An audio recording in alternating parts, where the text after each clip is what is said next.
শুভ সকাল ছাত্রছাত্রীরা। আমি Biswanath Banerjee hope polytechnic institute থেকে যে সমস্ত শিক্ষার্থীরা মেকানিক্যাল এবং টেক্সটাইল ডিপার্টমেন্টে অধ্যয়ন করছ তাদেরকে সোশ্যাল সায়েন্স ক্লাসে স্বাগতম জানাচ্ছি। আজ আমি তোমাদেরকে যে চ্যাপ্টারটি নিয়ে আলোচনা করব সেটি আমাদের সোশ্যাল সায়েন্সের ইতিহাস চ্যাপ্টারের ৬ষ্ঠ অধ্যায়। এই অধ্যায়ের বিষয় হচ্ছে স্বাধীন সার্বভৌম বাংলাদেশের রাজনীতি ও আর্থসামাজিক অবস্থা।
চ্যাপ্টারটির নাম ছিল স্বাধীন সার্বভৌম বাংলাদেশের রাজনীতি ও আর্থ সামাজিক অবস্থা।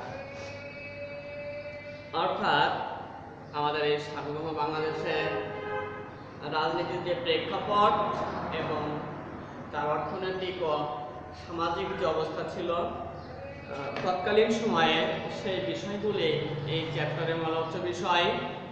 আমরা এই চ্যাপ্টার থেকে আজকে যতটুকু জানবো সেটা হচ্ছে যুদ্ধোত্তর স্বাধীন সার্বভৌম বাংলাদেশে আর্থসামাজিক পুনর্গঠন কর্মতৎপরতা এবং 1972 সালে যে মূল সংবিধান ছিল সেই সংবিধানের বৈশিষ্ট্য সমূহ। আমরা জানি যে এক রক্তক্ষয়ী মুক্তিযুদ্ধের মধ্য দিয়ে আমরা বাঙালিরা স্বাধীন এবং সার্বভৌম রাষ্ট্রের অধিকার পেয়েছি। এদেশের জনগণ শাসন, শোষণ, বঞ্চনা এবং নানাবিধ অত্যাচারের অবসান ঘটায় এই রক্তক্ষয়ী যুদ্ধের মাধ্যমে। এই স্বাধীন সার্বভৌম দেশের জন্ম দিয়েছিল। এই নব্য স্বাধীনতা অর্জনকারী দেশটিতে আর্থসামাজিক সাংস্কৃতিক ক্ষেত্রে নতুন প্রাণময়তা সৃষ্টি হয়। সাহিত্য শিল্পে মুক্তিযুদ্ধের চেতনায় নতুন নতুন সৃষ্টি হলেও অর্থনৈতিক পশ্চাৎপদতা দেশের ভাবমূর্তিকে পিছনে টেনে নিয়ে যায়। যুদ্ধোত্তর পরিস্থিতি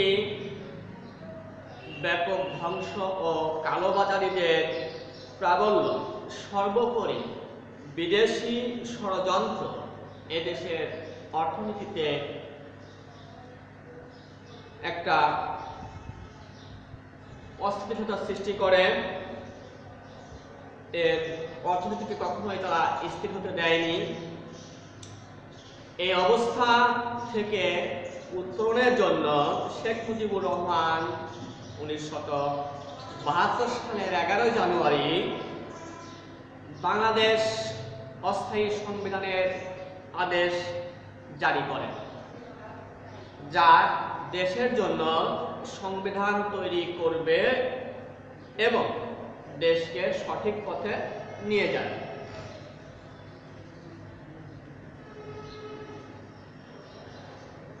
এই যুদ্ধোত্তর স্বাধীন সার্বভৌম বাংলাদেশের আর্থসামাজিক পুনর্গঠন কর্মতৎপরতা, reformation of socio economical condition of Bangladesh, এই সংবিধান প্রণয়নের প্রক্রিয়া 1972 সালের 11 জানুয়ারি রাষ্ট্রপতি শেখ মুজিবুর রহমান বাংলাদেশের স্থায়ী সংবিধান আদেশ জারি করেন। এই আদেশই ছিল মূলত দেশের সাংবিধানিক অগ্রগতির প্রাথমিক পদক্ষেপ। স্বাধীনতার ঘোষণাপত্রে রাষ্ট্রপতির হাতে সর্বময় ক্ষমতা ন্যস্ত ছিল, কিন্তু সংসদীয় শাসন ব্যবস্থার বিধান ছিল না। প্রধানমন্ত্রীর পরামর্শ অনুসারে রাষ্ট্রপতির কাজ করার কোনো আইনগত বাধ্যবাধকতা ছিল না। সে কারণে অস্থায়ী সংবিধান আদেশ 1972 জারি করা হয়। বাংলাদেশের এই অস্থায়ী সংবিধানের যে বিধানগুলো ছিল তা হলো: নাম্বার 1, এই আদেশ বলে প্রধানমন্ত্রীর হাতে প্রকৃত নির্বাহী ক্ষমতা ন্যস্ত করা হয়, অর্থাৎ সকল প্রকার নির্বাহী বিভাগগুলি সব প্রধানমন্ত্রীর হাতে থাকবে। প্রধানমন্ত্রীর নেতৃত্বে একটি মন্ত্রিসভা থাকার বিধান করা হয়। প্রধানমন্ত্রীর পরামর্শ মোতাবেক রাষ্ট্রপতি তার সকল কার্য পালন করবে, অর্থাৎ রাষ্ট্রপতির সকল কার্যাদিতে প্রধানমন্ত্রীর পরামর্শ থাকতে হবে। গণপরিষদের সংখ্যাগরিষ্ঠ সদস্যদের আস্থাভাজন এমন একজন গণপরিষদ সদস্যকে রাষ্ট্রপতি প্রধানমন্ত্রী নিযুক্ত করবেন, অর্থাৎ এই প্রধানমন্ত্রী নিযুক্ত করার দায়িত্বটা ছিল রাষ্ট্রপতির। অন্যান্য মন্ত্রী, প্রতিমন্ত্রী ও উপমন্ত্রী ও প্রধানমন্ত্রীর পরামর্শ মতো রাষ্ট্রপতি কর্তৃক নিযুক্ত হবে।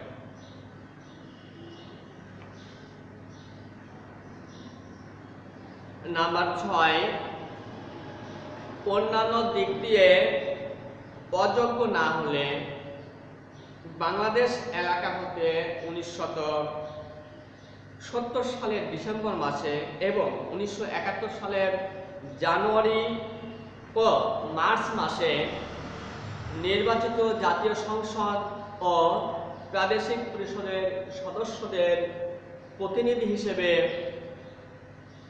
বজায় থাকবে। নাম্বার 7, বাংলাদেশের নতুন সংবিধান কার্যকর না হওয়া পর্যন্ত মন্ত্রিসভা বাংলাদেশের একজন নাগরিককে রাষ্ট্রপতি হিসেবে মনোনীত করবেন। এই আদেশ জারি হওয়ার পর শেখ মুজিবুর রহমান রাষ্ট্রপতির পদ হতে ইস্তফা দেন এবং বিচারপতি আবু সাইদ চৌধুরী বাংলাদেশের রাষ্ট্রপতি নিযুক্ত হন। একই দিনে শেখ মুজিবুর রহমান বাংলাদেশের প্রধানমন্ত্রী হিসেবে কার্যভার গ্রহণ করেন। তিনি প্রাক্তন উপরাষ্ট্রপতি সৈয়দ নজরুল ইসলাম এবং প্রাক্তন প্রধানমন্ত্রী তাজউদ্দিন আহমদ সহ অন্যান্য প্রাক্তন মন্ত্রীদেরকে নিয়ে মন্ত্রিসভা গঠন করেন। এরপর শুরু হলো সংবিধান প্রণয়নের প্রক্রিয়া। 23 মার্চ 1972 রাষ্ট্রপতি দুটি গণপরিষদের আদেশ জারি করেন। প্রথম গণপরিষদ আদেশটি হলো, এই আদেশটি সমগ্র বাংলাদেশ ব্যাপী প্রযোজ্য এবং 1971 সালের মার্চ হতে কার্যকর হবে।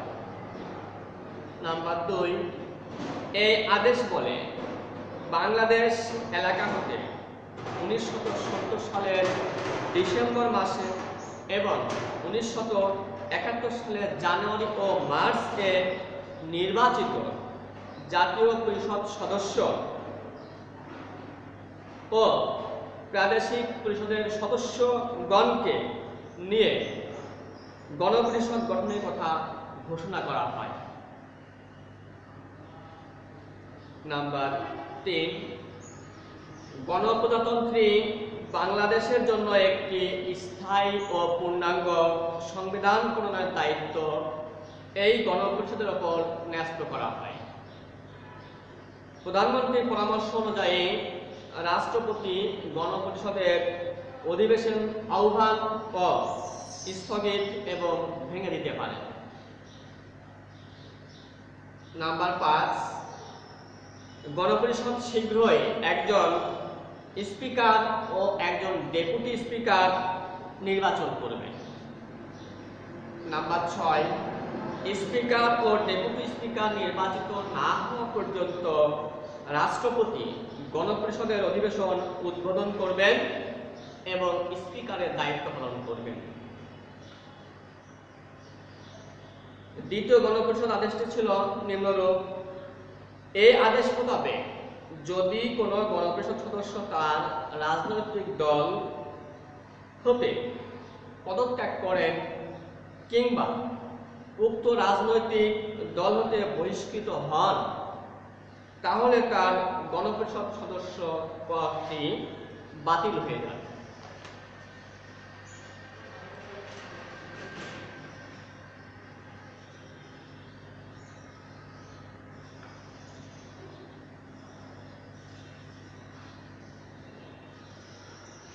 গণপরিষদের উদ্বোধন অধিবেশন ও সংবিধান প্রণয়ন কমিটির গঠন।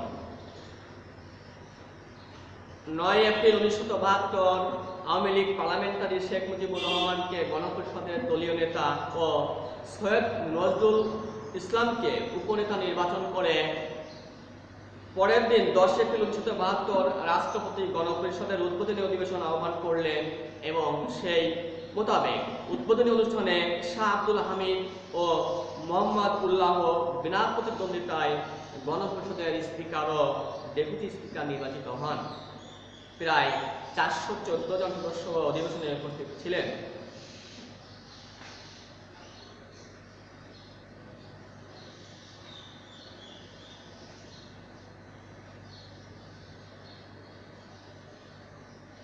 ডিসেম্বর 1972 হস্তলিখিত একটি সংবিধান করা হয়। সেই সংবিধানে সাক্ষ্যদান করার জন্য গণপরিষদ সদস্যগণ মিলিত হন এবং তারা মূল বাংলা ও ইংরেজি পাঠে স্বাক্ষরদান করেন।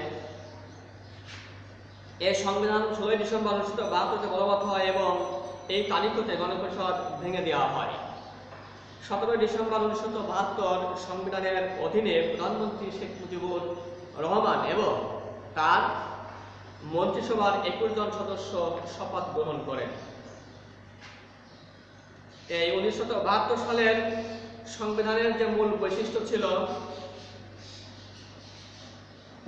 নাম্বার 1, লিখিত দলিল।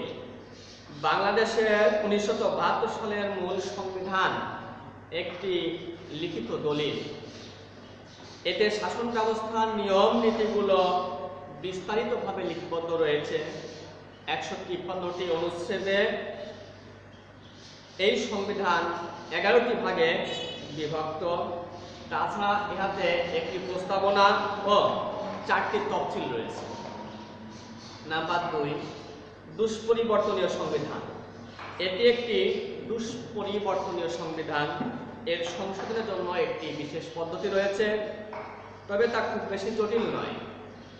সেহেতু সংবিধানটিকে একেবারে দুষ্পরিবর্তনীয় বলা যাবে না।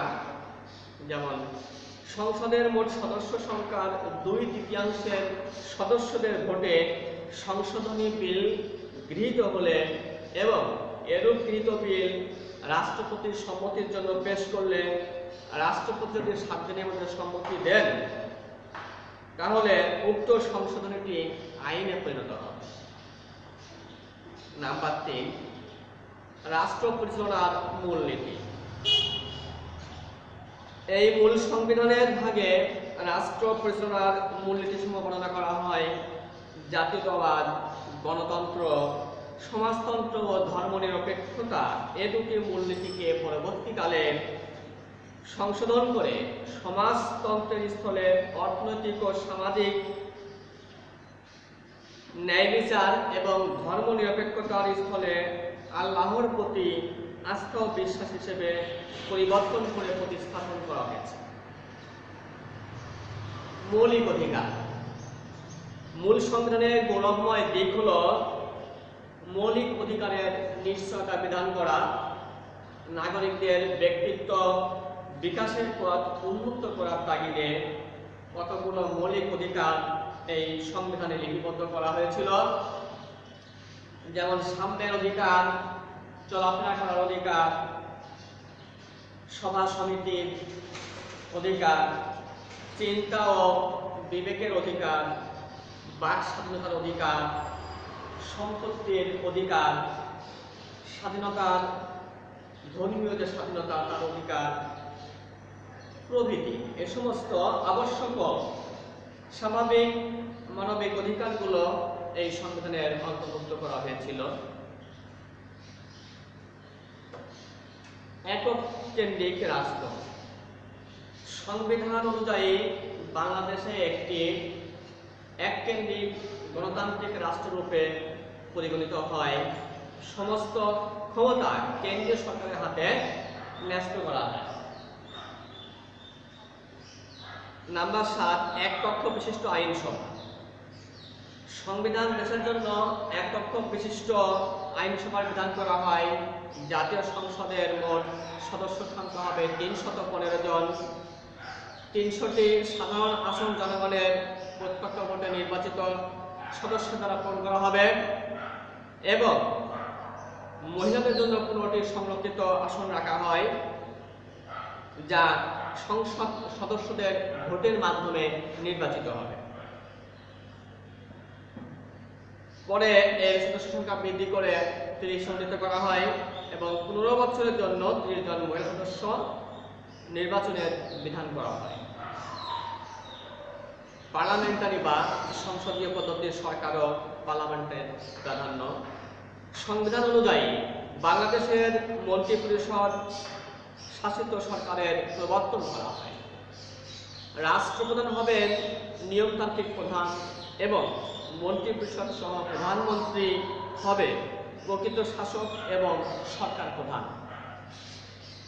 মন্ত্রিসভার সদস্যগণ একক এবং যৌথভাবে জাতীয় সংসদের নিকট দায়ী থাকবেন। জাতীয় সংসদ সমস্ত ক্ষমতার উৎস হবে। চতুর্থ সংশোধনী আইনে সংসদীয় পদ্ধতির স্থলে রাষ্ট্রপতি শাসিত সরকার প্রবর্তন করা হয়। দ্বাদশ সংশোধনী অনুযায়ী আবার সংসদীয় সরকার ব্যবস্থা কায়েম করা হয়েছে।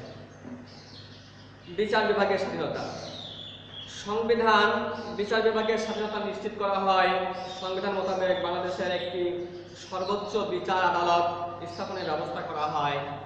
এর নাম হবে সুপ্রিম কোর্ট।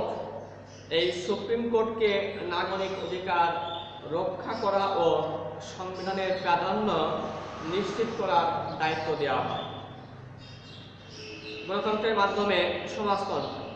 বাংলাদেশের মূল সংবিধানের একটি উল্লেখযোগ্য বৈশিষ্ট্য হল সংসদীয় গণতন্ত্রের মাধ্যমে সমাজতন্ত্র প্রতিষ্ঠার উদ্যোগ গ্রহণ করা। সমাজতন্ত্র প্রতিষ্ঠার লক্ষ্যে জাতীয় সংসদকে ব্যক্তিগত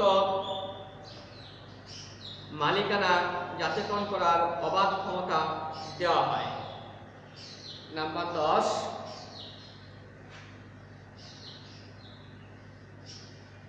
জনগণই সকল ক্ষমতার উৎস। সংবিধানে উল্লেখ করা হয় যে বাংলাদেশ প্রজাতন্ত্রের সকল ক্ষমতার মালিক জনসাধারণ এবং জনগণের পক্ষে সংবিধান অনুসারে নির্দিষ্ট কর্তৃপক্ষ এই ক্ষমতা পরিচালনা করবেন। সদস্য নিয়ন্ত্রণ। সংবিধানের 70 অনুচ্ছেদে বলা হয় যে দলীয় শৃঙ্খলা রক্ষা ও সরকারের স্থিতিশীলতার স্বার্থে সংসদে সদস্য পদ নিয়ন্ত্রণ করা আবশ্যক। এই উদ্দেশ্য বিধান করা হয়েছে কোনো সদস্য তার দল ত্যাগ করলে অথবা বহিষ্কৃত হলে সংসদে তার পদ শূন্য বলে গণ্য হবে। সার্বজনীন ভোটাধিকার। বাংলাদেশের সংবিধানের উল্লেখযোগ্য বৈশিষ্ট্য হল সার্বজনীন ভোটাধিকার। ধর্ম, বর্ণ, শিক্ষা, সম্পত্তি, শ্রেণী নির্বিশেষে সকল প্রাপ্ত বয়স নাগরিক ভোটদানের অধিকার পাবেন। বাংলাদেশে প্রাপ্ত বয়স্ক বলতে 18 বছরকে বোঝানো হয়। এরপর আসলো ন্যায়পাল।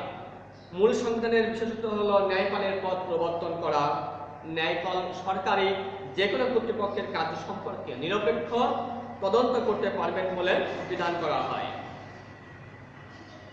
লাস্ট যেটা প্রশাসনিক ট্রাইব্যুনাল, সাধারণ বিচার বিভাগ ছাড়াও সংবিধান প্রশাসনিক ট্রাইব্যুনালের ব্যবস্থা করা হয়।